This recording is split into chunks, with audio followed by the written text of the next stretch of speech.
ಈ ವರ್ಷದ ಮಂಗಳೂರಿನ ಅತ್ಯಂತ ಅದ್ಧೂರಿಯ ಶ್ರೀಕೃಷ್ಣ ಜನ್ಮಾಷ್ಟಮಿಯು ಅತ್ಯಂತ ಯಶಸ್ವಿಯಾಗಿ ನಡೆದಿದೆ ಅನ್ನುವ ಸಂತಸದ ಸುದ್ದಿಯನ್ನು ನಿಮ್ಮೆಲ್ಲರಲ್ಲೂ ಹಂಚಿಕೊಳ್ಳಿಕ್ಕೆ ಇವತ್ತು ನಾವಿಲ್ಲಿ ಸೇರಿದ್ದೀವಿ.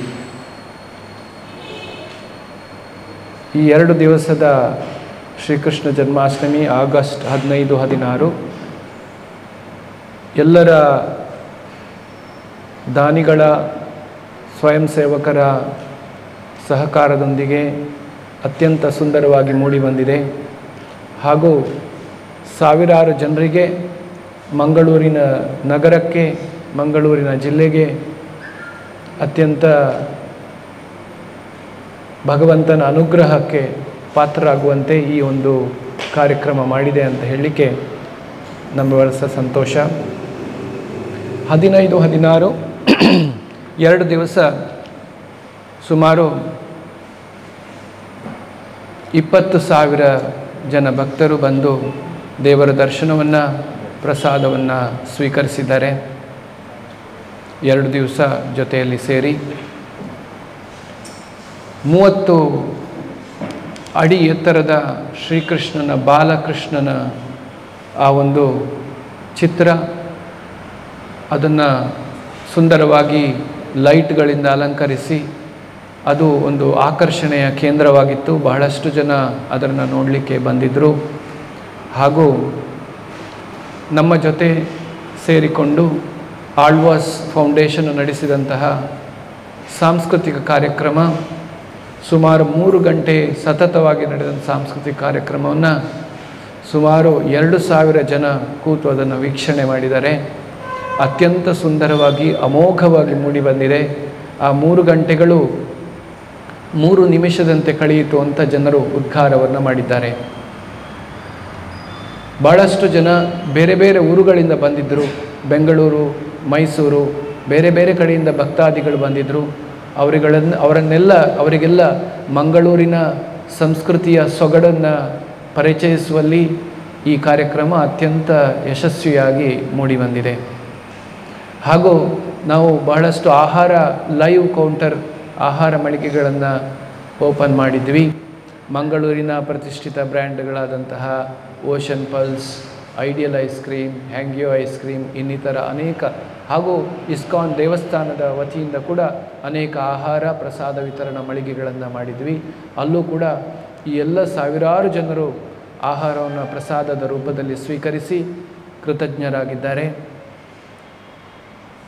ಇನ್ನು ರಾತ್ರಿ ನಡೆದಂತಹ ವಿಶೇಷ ಮಹಾಭಿಷೇಕ, ಅದು ಎಲ್ಲರ ಮನಸೆಳೆದು ಅನೇಕ ಮಹನೀಯರು ಇದರಲ್ಲಿ ಪಾಲ್ಗೊಂಡು ಅತ್ಯಂತ ಸಂತೋಷಗೊಂಡಿದ್ದಾರೆ. ರಾತ್ರಿ 12 ಗಂಟೆಗೆ ಸುಮಾರು 1,000ಕ್ಕೂ ಜಾಸ್ತಿ ಮಿಗಿಲಾಗಿ ಜನ ಆ ಒಂದು ಆರತಿಯನ್ನು ನೋಡಿ ಭಗವಂತನ ಅನುಗ್ರಹವನ್ನು ಪಡೆದು ಅದನ್ನು ಕಣ್ತುಂಬಿಸಿಕೊಂಡಿದ್ದಾರೆ ಹಾಗೂ ಅತ್ಯಂತ ಸಂತೋಷಗೊಂಡಿದ್ದಾರೆ. ಈ ಒಂದು ಕಾರ್ಯಕ್ರಮ ಇಡೀ ತುಳುನಾಡಿನಲ್ಲಿ ಒಂದು ಮಾದರಿಯ ಜನ್ಮಾಷ್ಟಮಿಯಾಗಿದೆ ಅಂತ ಜನರು ನಮಗೆ ತಿಳಿಸಿದ್ದಾರೆ. ಹಾಗಾಗಿ ಈ ಕಾರ್ಯಕ್ರಮವನ್ನು ನಾವು ಇಷ್ಟು ಸುಂದರವಾಗಿ ಮೂಡಿಬಂದ ಕಾರ್ಯಕ್ರಮವನ್ನು ಮುಂದಿನ ವರ್ಷವೂ ಕೂಡ ಅತ್ಯಂತ ವಿಜೃಂಭಣೆಯಿಂದ ಇನ್ನೂ ಚೆನ್ನಾಗಿ ಮಾಡುವ ನಿರ್ಧಾರವನ್ನು ಮಾಡಿದ್ದೀವಿ. ಎಲ್ಲ ಬಂದಂತಹ ನಮ್ಮ ಸ್ವಯಂ ಸೇವಕರು, ನಮ್ಮ ಜನ್ಮಾಷ್ಟಮಿ ಕಮಿಟಿಯ ಗೌರವಾನ್ವಿತ ಅಧ್ಯಕ್ಷರು ಆದಂತಹ ವೇದವ್ಯಾಸ್ ಕಾಮತ್ ಅವರು, ಆಮೇಲೆ ಆಳ್ವಾಸ್ ಫೌಂಡೇಶನ್ ಮೋಹನ್ ಆಳ್ವ ಅವರು, ಹೀಗೆ ಅನೇಕ MB ಪುರಾಣಿಕ್ ಅವರು, ಶಾರದಾ ವಿದ್ಯಾಲಯ ಅವರೆಲ್ಲರೂ ಕೂಡ ತಮ್ಮ ಸಹಕಾರವನ್ನು ಕೊಟ್ಟು ಮುಂದೆ ಕೂಡ ಈ ಜನ್ಮಾಷ್ಟಮಿಯನ್ನು ಇಸ್ಕಾನ್ನ ಜೊತೆಯಲ್ಲಿ ಸೇರಿ ಇನ್ನೂ ವಿಜೃಂಭಣೆಯಿಂದ ಮಾಡ್ತೀವಿ ಅನ್ನುವಂತಹ ಪಣವನ್ನು ತೊಟ್ಟಿದ್ದಾರೆ. ಈ ವರ್ಷ ಅಧ್ಯಾಯ 1, ಮುಂದಿನ ವರ್ಷ ಅಧ್ಯಾಯ 2, ಹೀಗೆ ನಾವು ವರ್ಷದಿಂದ ವರ್ಷಕ್ಕೆ ಇದನ್ನು ವಿಜೃಂಭಣೆಯಿಂದ ಆಚರಿಸಿ ಜನರಿಗೆ ಈ ಒಂದು ತಮ್ಮ ಸಂಸ್ಕೃತಿಯನ್ನು, ನಮ್ಮ ಮಂಗಳೂರನ್ನು ಬ್ರ್ಯಾಂಡ್ ಮಂಗಳೂರಾಗಿ ಮಾಡಿ, ಮಂಗಳೂರನ್ನು ಕೃಷ್ಣಮಯ, ಮಂಗಳೂರಿನ ಸಂಸ್ಕೃತಿಯನ್ನು, ದೇವರ ಮೇಲೆ ಇಲ್ಲಿ ಇರುವಂತಹ ಜನರಿಗೆ ಧಾರ್ಮಿಕತೆಯ, ಸಾಂಸ್ಕೃತಿಕತೆ, ಆಧ್ಯಾತ್ಮಿಕತೆಯನ್ನು ಕಾರ್ಯಕ್ರಮವಾಗಿ ಇದನ್ನು ಇನ್ನೂ ದೊಡ್ಡದಾಗಿ ಮಾಡಬೇಕು ಅನ್ನುವ ನಿರ್ಧಾರವನ್ನು ಎಲ್ಲರೂ ಕೈಗೊಂಡಿದ್ದಾರೆ ಅಂತ ಹೇಳಲಿಕ್ಕೆ, ನಿಮ್ಮ ಮುಂದೆ ಹೇಳಲಿಕ್ಕೆ ನನಗೆ ಅತ್ಯಂತ ಸಂತೋಷ ಆಗ್ತಾ ಇದೆ. ಹಾಗೂ ಮುಂಬರುವ ದಿನ ಇಸ್ಕಾನ್ನಲ್ಲಿ ಈ ವರ್ಷ ಅಕ್ಟೋಬರ್ 7ನೇ ತಾರೀಕಿನಿಂದ ಕಾರ್ತಿಕ ದೀಪೋತ್ಸವ ಹಬ್ಬವು ಶುರುವಾಗಲಿದೆ.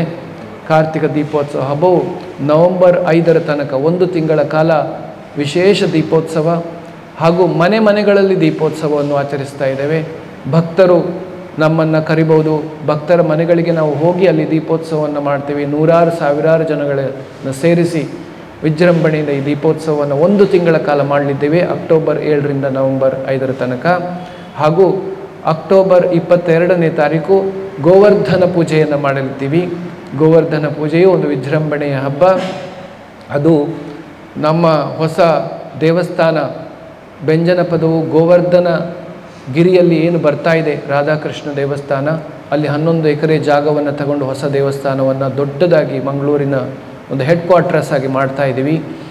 ಅಲ್ಲಿ ಗೋವರ್ಧನ ಗಿರಿ ಇರೋದರಿಂದ ಗೋವರ್ಧನ ಹಬ್ಬ ನಮಗೆ ಅತ್ಯಂತ ವಿಶೇಷ. ಅದನ್ನು ಕೂಡ ನಾವು ವಿಜೃಂಭಣೆಯಿಂದ ಆಚರಿಸ್ತೇವೆ ಅಂತ ಇಲ್ಲಿ ಹೇಳಲಿಕ್ಕೆ ಇಚ್ಛೆಪಡಿಸ್ತಾ, ನಮಗೆ ಸಹಾಯ ಮಾಡಿದಂತಹ ನಿಮಗೆಲ್ಲರಿಗೂ ಕೃತಜ್ಞತೆಯನ್ನು ಸಲ್ಲಿಸುತ್ತಾ ಮುಂದಿನ ಆ ಒಂದು ಕೃತಜ್ಞತೆಯ ಸಂದೇಶವನ್ನು ಸನಂದನ ಪ್ರಭುಗಳು ಹೇಳಬೇಕು ಅಂತ ಕೇಳ್ಕೊಳ್ತೇನೆ. ಹರೇ ಕೃಷ್ಣ. ಸುದ್ದಿ ಚಾನಲ್, ಕ್ಷಣ ಕ್ಷಣದ ಸುದ್ದಿಗಾಗಿ.